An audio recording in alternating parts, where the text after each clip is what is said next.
se glorie. Então nós temos diante de nós esse primeiro desafio, compreender a graça. A graça que nós já entendemos, nós já vivenciamos. Se alguém perguntar para você, olha, o que é a graça de Deus? E você vai saber explicar. Às vezes a gente confunde um pouquinho com a misericórdia. Então a gente fala assim, Deus não dá aquilo que a gente merece.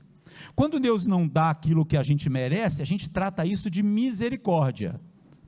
E quando Deus dá o que nós não merecemos, aí nós chamamos de graça. A graça, ela nos alcança, ela nos toma, e nós temos necessidade de conhecer a respeito da graça. É claro, nós vamos passar muito por cima. É bom que você se aprofunde, que você busque um livro, orientação pastoral, qual literatura que pode ajudar você, mas nós precisamos, nos dias de hoje, nós precisamos conhecer sobre a graça, precisamos vivenciá-la, mas para viver com o devido cuidado, nós temos que conhecer. O caminho da graça, ele é delineado, ele é escrito desde o propiciatório, no Antigo Testamento, até a cruz do Calvário, destacando a contínua, nunca para, contínua e redentora obra de Jesus em nossas vidas. Meus queridos, nós temos que caminhar por marcos, estacas, pontos de referência, e hoje nós vamos ver então 3 desses pontos de referência, 3 marcos sagrados, que revelam a manifestação da graça divina, e para cada marco para cada estaca desta, para cada sinal nós vamos ter uma palavra-chave. Por exemplo, o primeiro marco é o propiciatório, e a palavra-chave para este marco, depois a gente vai desenvolver a mensagem, é a palavra expiação. Depois nós temos o segundo marco é a jornada da lei até a graça, e a palavra-chave é remissão. E por último, completando então esses 3 marcos, esses 3 pontos, nós temos o terceiro, que é a cruz, e a palavra-chave é justificação. Ao final, nós vamos ser desafiados a dar uma resposta à graça divina. Então vamos caminhar por esses marcos, observando o primeiro. Quando a gente fala propiciatório, é claro, aqueles que já viram até a imagem têm na mente. Então eu trouxe uma imagem aqui, vamos ver se a gente projeta, para você ter uma ideia certinha do propiciatório. Daqui a pouquinho, aqui está o propiciatório. Você vai falar, não pastor, mas aqui é a Arca da Aliança, que o Indiana Jones não encontrou e não vai encontrar. A Arca da Aliança está aqui. Dentro dela estavam o quê? Estavam as tábuas da lei, a vara de Arão que floresceu, e um pote com o maná. Então eram símbolos guardados na arca. O propiciatório é essa tampa. Com os querubins, então, um de frente para o outro sobre a tampa. Então é um desenho então da tampa. É este o propiciatório, é este o nosso primeiro marco. A caminhada da graça começa no propiciatório, e nós vamos chegar até a cruz. Eu não preciso colocar a imagem da cruz aqui, porque todos nós sabemos muito bem. Essa palavra, ela no hebraico, eu não vou conseguir pronunciar corretamente, mas é algo parecido com kapur, do verbo kippur, ou kipper. O significado é cobrir, também expiar, também perdoar. Então a intenção do propiciatório é cobrir a arca, mas ela tem muito mais sentido de cobrir, ela vai e alcança expiar. Por isso que a palavra-chave de propiciatório é expiar, é a tampa da Arca da Aliança, o lugar onde o Senhor se encontrava com Moisés, quando ele vinha dar-lhe ordens. Lá no texto que nós temos de Êxodo 25, abra sua Bíblia em Êxodo 25, a partir do verso 17, nós vamos entender bem. Êxodo 25, do 17 ao 22.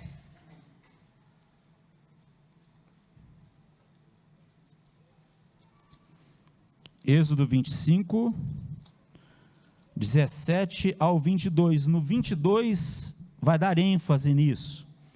Faça também um propiciatório de ouro puro. Ele já tinha tratado da arca. De 1,10 m de comprimento e 66 centímetros de largura. Faça 2 querubins de ouro batido nas duas extremidades do propiciatório. Um querubim deve ficar numa extremidade e o outro na outra extremidade. Faça os querubins nas duas extremidades, de modo que formem uma só peça com o propiciatório. Os querubins estenderão as asas por cima, cobrindo com elas o propiciatório. Eles estarão de frente um para o outro, olhando para o propiciatório. Ponha o propiciatório em cima da arca, e dentro dela coloque o testemunho que eu lhe darei. Ali eu me encontrarei com você, e de cima do propiciatório, do meio dos 2 querubins que estão sobre a arca do testemunho, falarei com você a respeito de tudo o que eu lhe ordenar para os filhos de Israel. O Senhor, então, ele visitava o tabernáculo, ele estava ali, e entre os querubins, de novo aquela parte do propiciatório, por favor, ele conversava, ele visitava, ele tratava então com Moisés, o lugar onde o Senhor se encontrava com Moisés, o local onde o sumo sacerdote, ele aspergia o sangue no santo dos santos, para a expiação dos pecados, simbolizando então o perdão de Deus para toda a nação. Isso ocorria anualmente. Então o sumo sacerdote tinha que se purificar com o novilho, ele fazia todo um cerimonial, ele estava ali, e então traziam 2 bodes, um era sacrificado, e o sangue deste animal, ele com as pontas dos dedos, ele aspergia sobre o propiciatório. Anualmente é feito, até os dias de hoje, no 10º dia do mês judaico de Tisri, mais ou menos setembro, outubro, pelo meados, de setembro e outubro, e hoje eles ainda incluem a leitura do livro de Levítico, que é a lei que traz o capítulo 16, que trata a respeito desta celebração, dessa santificação do povo. O dia hoje é conhecido, e a gente já ouviu falar na televisão, nós temos noção disso, é o Yom Kippur, o dia sagrado, o dia do perdão, o dia da consagração judaica, o Yom Kippur. É um dia muito importante no calendário judaico, até os dias de hoje. Representava a presença de Deus entre seu povo e a necessidade de purificação. Deus falava, o povo tem que ser purificado, e o sumo sacerdote entrava então no Santo dos Santos, com aquele animal imolado, e com o sangue dele aspergia sobre o propiciatório, para expiar os pecados.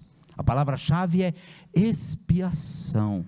Lá em Levítico, agora abra junto comigo em Levítico 16, Levítico 16, 29 a 34, já é o finalzinho de toda a orientação do procedimento, do cerimonial, que deveria ser o dia da expiação. Depois em casa você lê todo o capítulo 16 de Levítico, maravilhoso este capítulo, e no versículo 29 até o 34, o final diz assim: isso lhe será por estatuto perpétuo, no 7º mês, aos 10 dias do mês, vocês se humilharão e não farão nenhum trabalho, nem o natural da terra, nem o estrangeiro que peregrina entre vocês, porque naquele dia se fará expiação por vocês para purificá-los, e vocês serão purificados de todos os seus pecados diante do Senhor.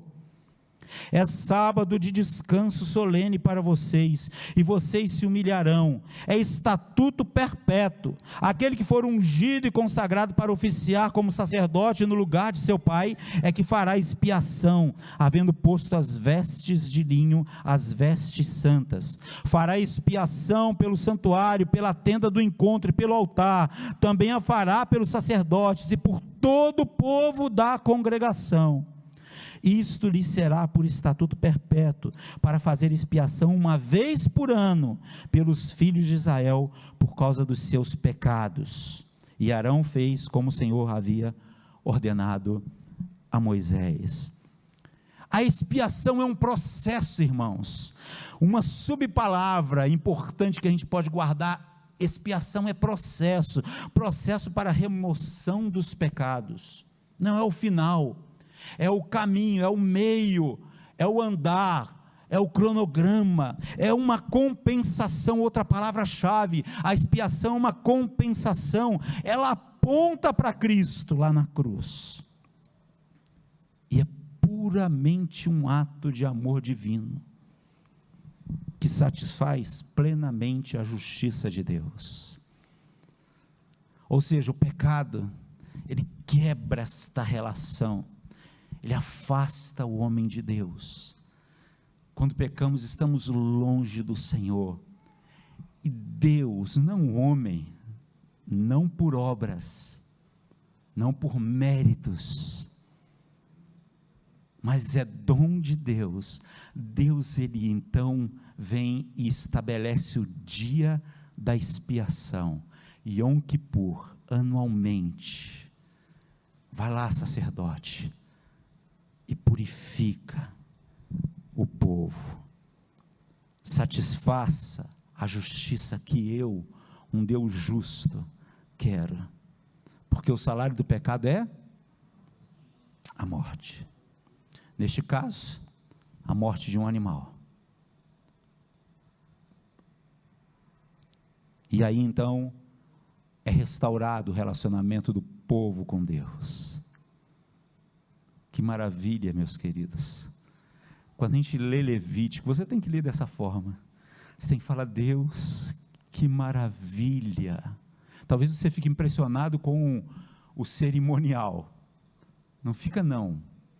Olha para Deus e fala: o Senhor providenciou, o Senhor fez, o Senhor veio de encontro ao povo, o Senhor quer restauração, o Senhor quer que a justiça, a tua justiça seja satisfeita.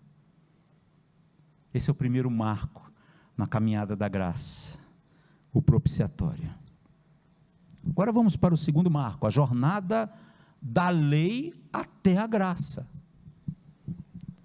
Ao longo de todo o Antigo Testamento, a lei ela apontava, interessante, ela apontava e aponta para a insuficiência humana em cumprir os padrões divinos. Ela desnuda o homem, ela revela o homem. E é interessante porque toda a lei pode ser cumprida, se uma for quebrada, acabou todo o cerimonial, todo o esforço, toda a arrogância do homem.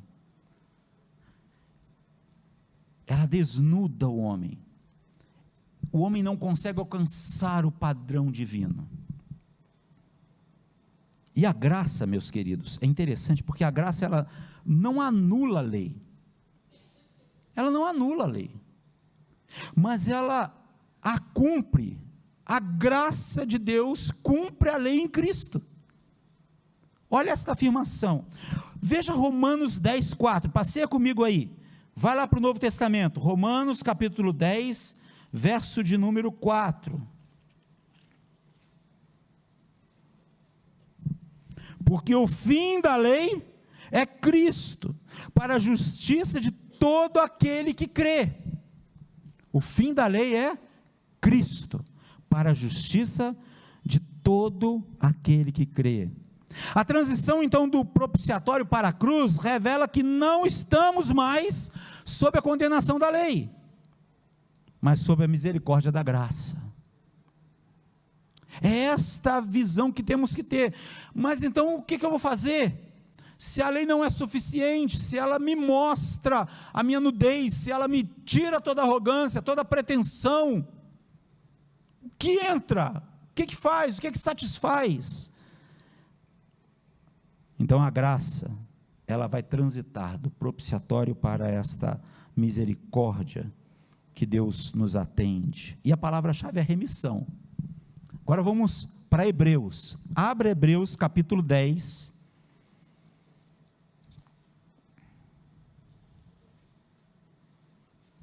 Vamos conhecer um pouco então sobre isso. A graça não anula a lei, mas a cumpre em Cristo. A lei, ela apontava a insuficiência humana. E nós não estamos mais sob a condenação da lei, mas estamos debaixo da graça. Verso 1 em diante. Ora, visto que a lei é apenas uma sombra dos bens vindouros, não a imagem real das coisas, nunca consegue aperfeiçoar aqueles que se aproximam de Deus, com os mesmos sacrifícios que ano após ano, continuamente, eles oferecem. O autor aos Hebreus está tratando lá de Levítico, lá da ordenança de anualmente cumprirem-se as ordens de Deus. Se isto fosse possível, será que os sacrifícios não teriam deixado de ser oferecidos? Porque os que prestam culto, tendo sido purificados uma vez por todas, não mais teriam consciência de pecados. Entretanto, nesses sacrifícios ocorre recordação de pecados todos os anos, porque é impossível que o sangue de touros e de bodes remova pecados.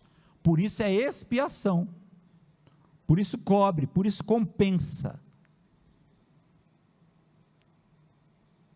Por isso, ao entrar no mundo, Cristo disse, e aí é uma referência ao Salmo: sacrifício e oferta não quiseste, mas preparaste um corpo para mim.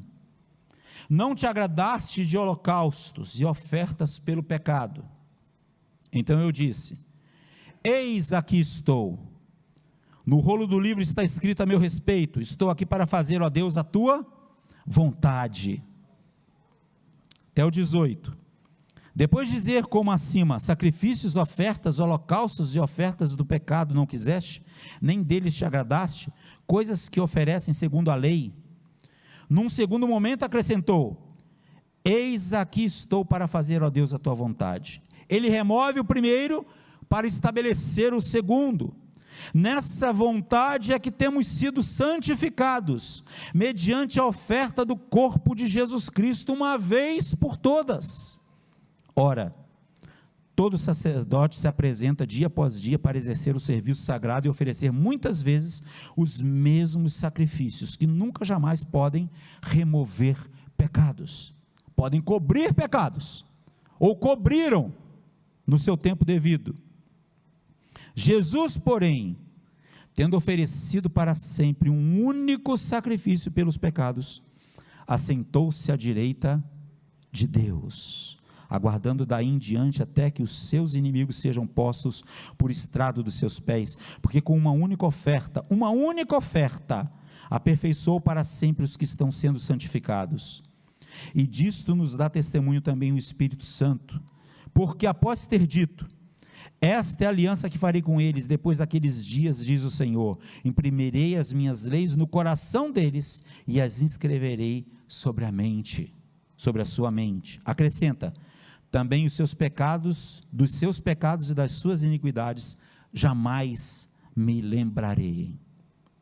Ora, onde há remissão de pecados, não existe mais necessidade de sacrifício pelo pecado.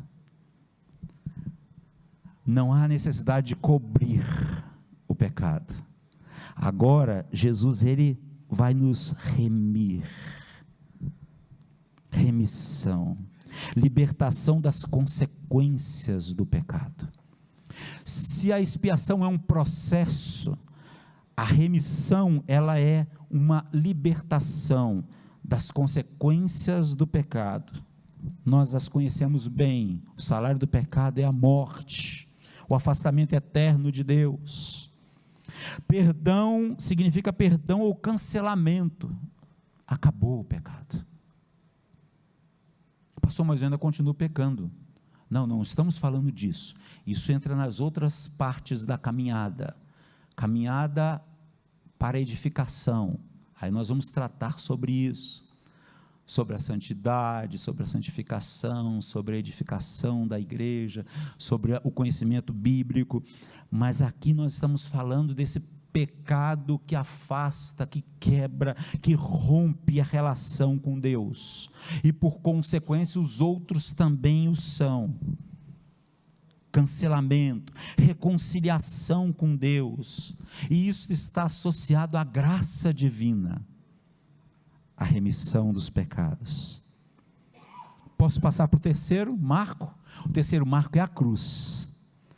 Então, se nós temos o propiciatório, se nós temos uma transição, uma jornada da lei até a graça, onde Cristo ele cumpre cabalmente a lei, nele, agora então nós temos a cruz. A cruz é a culminação da graça, é o ápice, é o ponto máximo da graça de Deus. Talvez nós estejamos muito ligados à cruz, sem recordar-nos que a graça ela alcança lá, a propiciação, o propiciatório começa lá, e agora a gente veio caminhando e chegamos no ponto que o conhecemos, a cruz, a culminação da graça, o ápice, o sacrifício perfeito, o cordeiro imaculado, sem mancha, sem nenhum defeito, o mesmo que João olha e diz: eis o Cordeiro de Deus, que tira o pecado do mundo. Eis o Cordeiro de Deus que tira o pecado do mundo. Um cordeiro que se ofereceu voluntariamente, se entregou voluntariamente na cruz. Essa imagem que temos, queridos, não dá para olhar para essa história do propiciatório, a ação de Deus para satisfazer a sua justiça, depois em Cristo, vindo e cumprindo a lei nele, e a cruz como ápice da graça de Deus. Não dá para a gente conhecer essa história, sem a gente entender que tudo isso Deus fez por causa do nosso pecado, por causa do meu pecado, meus irmãos. Não basta simplesmente você dizer: ainda bem que eu não estou naquela época sanguinária do Antigo Testamento, com animais imolados, sangue para todo lado, aspersão de sangue, novilhos, bodes, cordeiros entregues. Não é suficiente. Você não pode ler a Bíblia se contentando em dizer: ainda bem que eu não estou no Antigo Testamento, por causa desta ojeriza, por causa desta repugnância ao sangue ali derramado, porque quando você olha para a cruz, não é possível que a gente não trema, porque aquele sangue derramado na cruz foi por minha causa. Tem que você perceber isso, meu querido. Os animais eram imolados por causa do pecado dos homens, e a gente não pode simplesmente brincar de crente, brincar de vir na igreja, brincar de cantar. Não, a gente tem que se aprofundar na palavra e chorar diante da palavra, senti-la na alma. A cruz é este lugar. Olha quanto nós cantamos aqui. Eu falei: não é possível. Contaram para o William durante a semana sobre a mensagem. E contaram mesmo, não vocês, mas o Espírito que age, porque estas músicas, elas nos levaram, elas nos encaminharam para isso, para reconhecer o Cordeiro, porque Ele é santo, porque Ele é digno, e eu não posso simplesmente gastar o meu tempo, se eu vim aqui simplesmente com a mente vazia, com outro propósito, senão A gente não tem o Santo dos Santos daquela época, naquela figura do tabernáculo, mas não é possível entrar na presença de Deus se a gente não tiver esse sentimento que estamos entrando no átrio santo do Senhor. Não é aqui não, isso aqui não é o tabernáculo não, é entrar na presença de Deus para conhecer a vontade de Deus, olhar para a cruz e conhecê-la. Senão, por que a gente veio aqui perder tempo? Para que você está acompanhando a transmissão esse tempo todo, se você não estiver aí concentrado em Deus, olhando para o Senhor? O cerimonial, pastor cerimonial de Arão era banhar-se, vestes de linho, tinha especificação para tudo, como ele deveria fazer, como que ele deveria entrar, se portar diante de Deus, porque senão morreria, e tinha que se santificar antes, com um novilho especialmente para ele, para os que iriam fazer a cerimônia. É sério isso, de entrarmos, olharmos para a cruz, que é o ápice da graça de Deus para nós, e a palavra é justificação, a palavra-chave para este terceiro marco,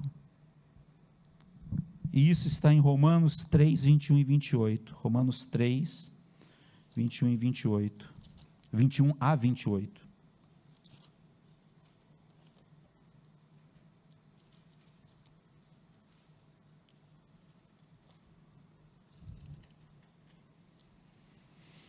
mas agora, sem lei, a justiça de Deus se manifestou, sendo testemunhada pela lei e pelos profetas.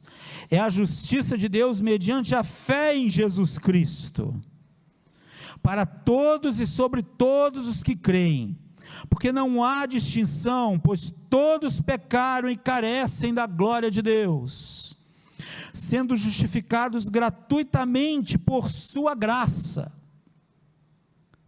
Efésios diz: pela graça sois salvos, mediante a fé, isso não vem de vós, é dom de Deus, não por obras, para que ninguém se glorie. Paulo fala lá, o autor de Hebreus também mencionou, e Paulo novamente aos Romanos menciona, mediante a redenção que há em Cristo Jesus, a quem Deus apresentou como propiciação. Propiciação é aquela palavra, aquela tampa, o dia da expiação. Jesus é a nossa propiciação, Jesus é o nosso propiciatório, queridos.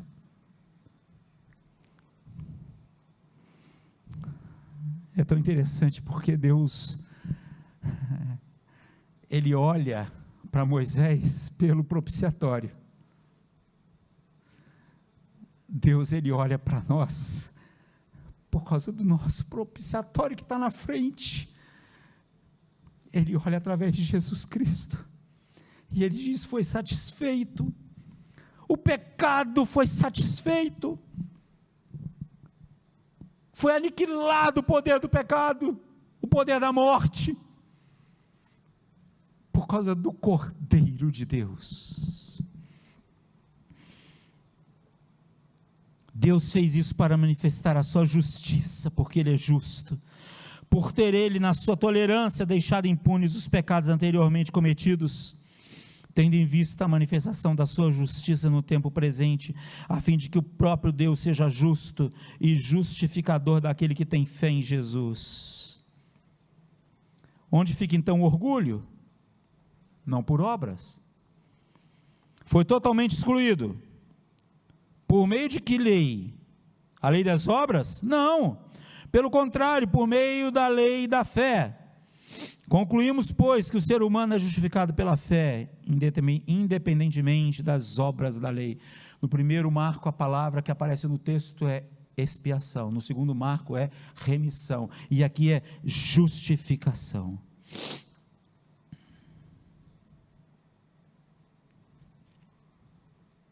Qual é a minha resposta à graça? Qual é a tua resposta à graça?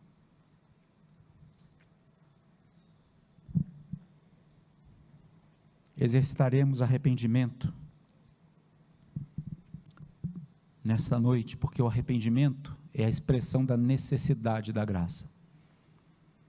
Quando eu me arrependo, eu estou dizendo, eu preciso da graça de Deus.